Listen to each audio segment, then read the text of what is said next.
Okay, we are now ready for the buffing.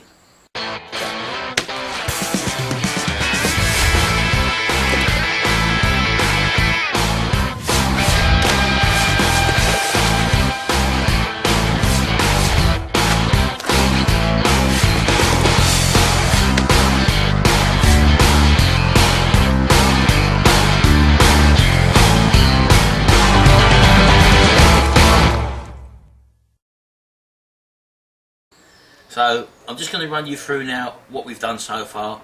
We've basically cut the surface of the paint back now to it's a matte finish, and that means that we're now ready for applying the finishing compounds to create the gloss surface that we require. And to do that, what we're going to do is apply a compound. I've got two compounds here. I use the G3 and the G10 Farecla brand. There's obviously 3M out there, there's Mk1's, there's loads of them out there. And let me just show you this first of all. So this is the Farecla G3 Advanced Liquid Compound. And again, basically what this is for is the initial first cut on the matte finish to obviously bring us up with our luster that we require. And we'd apply that in a two-stage procedure. One will apply it with, you can either use there's two methods. There's the foam pad method, which I will actually use as well, and there's a two-stage foam pad method there. The white one there is the initial first one, and the second one is the what they call a waffle cone one, which has got a textured surface. So we finish off with that one. That's more of a polishing buffing as opposed to a cutting one.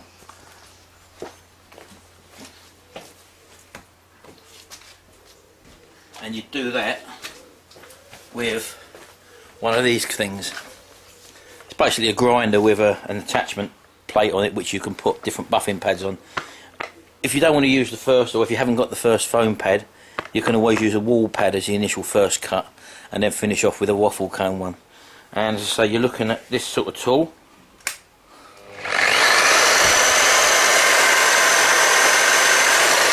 Quite a noisy tool. But we'll be going over it first of all with the G3 compound, and then we'll be finishing off with the waffle cone with the G10. So let's get going and see what we can do.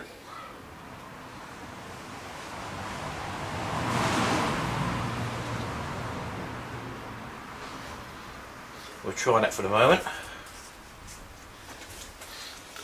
And I like to just squirt a bit of water on the pad just to aid lubrication. So off we go.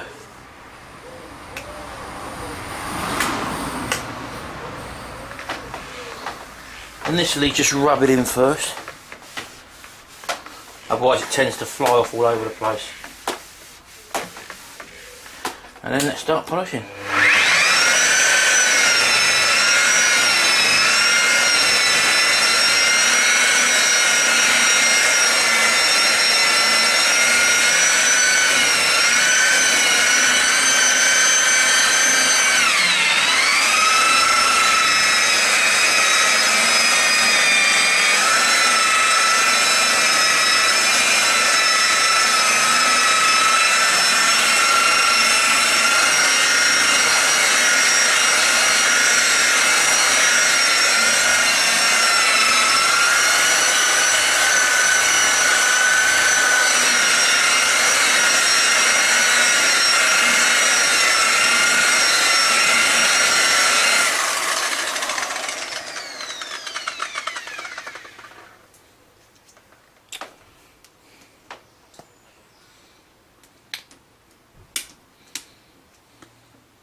Right, let's just give that a quick wipe over now, just to see if we've got the shine now coming back to the vehicle.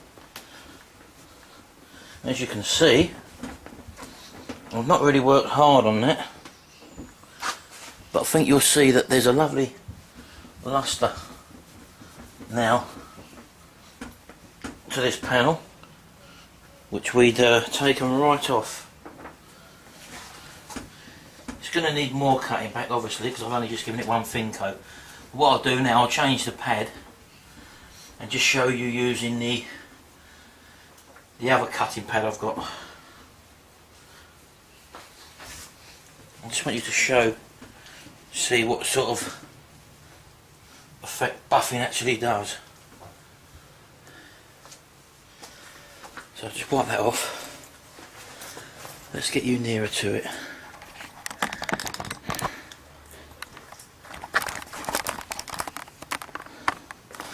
As you can remember, we started off matte finish like that, and then we've transposed it by polishing it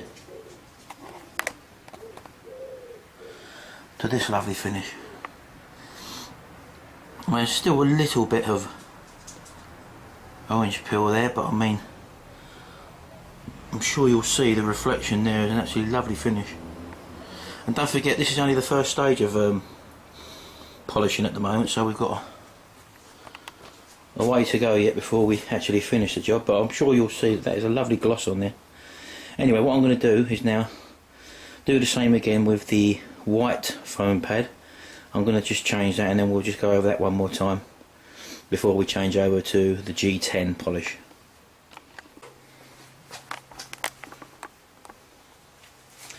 Right, so I'm just going to show you with this pad now, to say it's the foam pad, and I'm just going to squirt a little water onto it and then give us another G3. Very similar procedure. Again, just spread it about a bit first. Just stops it flying all over the place.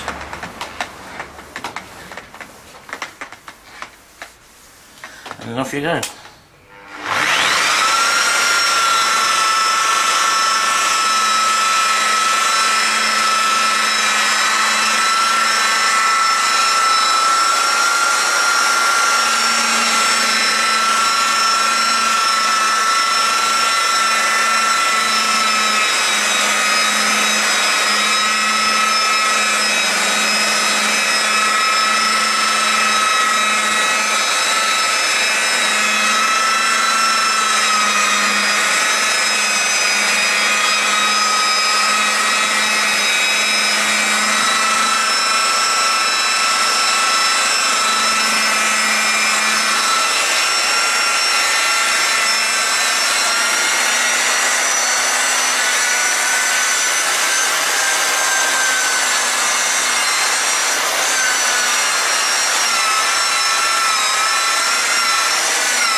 Just put that up there and then give us another wipe over, and we should have a far better now shine on that paintwork.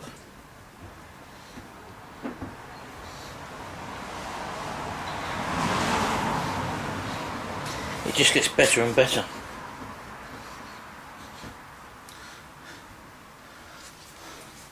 Well, I'm sure you'll see that I haven't actually spent too much time on that. I'll just get it nearer for you.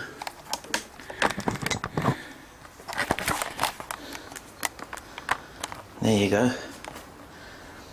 I've just given 2 coats of G3 rubbing compound with the electric buffer, and we've achieved that result already from that totally flat finish that we had before. I'm sure you will agree that that's not too bad. And don't forget, we've not yet got to the G10 finishing compound, and then on top of that, in a few weeks time or weeks time, you give it a full wax as well. Well, I hope you can see that this work isn't too hard, to be honest with you. It's a lovely finish we've achieved there, and we've done it outside, working under a carport with wind, dust, rain, everything going on around us. You can do it, you can get these results. And don't forget, don't forget I've sprayed a whole car here, or virtually a whole car. You can achieve these results if you've got to touch up a car wing or body panel or door or whatever. You can get these finishes, and as you can see there, I'm sure anyone would be pleased if you can produce them sort of results. Well, I'm going to carry on now, finish buffing the rest of the car, and then we'll see the whole thing when it's actually done. Right, we're getting there, as you can see. Now, one thing you will notice is that when you actually compound a car, especially if you're using machine tools like I'm using here, very, very messy. So don't bother about trying to clean it as you go along. Just go along. I mean, obviously I've been giving the paintwork a wipe over, but don't forget, this is only the first coat of rubbing compound. We've got to go over this again with a G10. We don't have to. I mean, we could leave it like that, but just for the sake of it, because it's a nice looking finish anyway, I'm going to go over it with a G10, and well, you can see the contrast there. That's what I'm saying. Don't worry too much about the car scratching it or making it look matte after you've spent all your time respraying it, because in no time at all you'll get back to that lustre with the right buffing machine and also the right pad and the right compound. So I'm sure you can agree there that whoever gets this car is going to be very happy with it. It's not perfect. There's still a little few bits of debris in the paintwork, but I mean, it's really, yeah, like there for example. Where is it? Can you see that there, just there? There's a little mark there still. There's a few little marks, but that's due to spraying outside. You can't have it perfect. But the overall impression of the car, I think you'll agree, once it's all polished up and cleaned up and detailed and everything, it's going to look absolutely fantastic. Okay, ladies and gentlemen, there she is. I've just given her a wash down to get all the compound off of her. She's just got to have her final wax in. I've just sprayed it down with water, but I'm sure you can see it's looking very, very nice. There we go, look at that. All the way around has had the treatment. A few blemishes here and there, which is to be expected. Stuff in the Clearcoat, as I said. Couldn't get a lot of them out, but once it's all waxed up and polished, you won't even notice it. All in all, a lovely car. Someone's going to have a lot of fun in this motor when it's finished. And all I've got to do now basically is black off the roof and the black trim around the bodywork. Give the wheels some tyre spray, and basically just clean the inside. Then she's going on the market. There we go, there's a little MX5 Mazda, virtually finished. All the bodywork's done anyway, so I'm well pleased with it.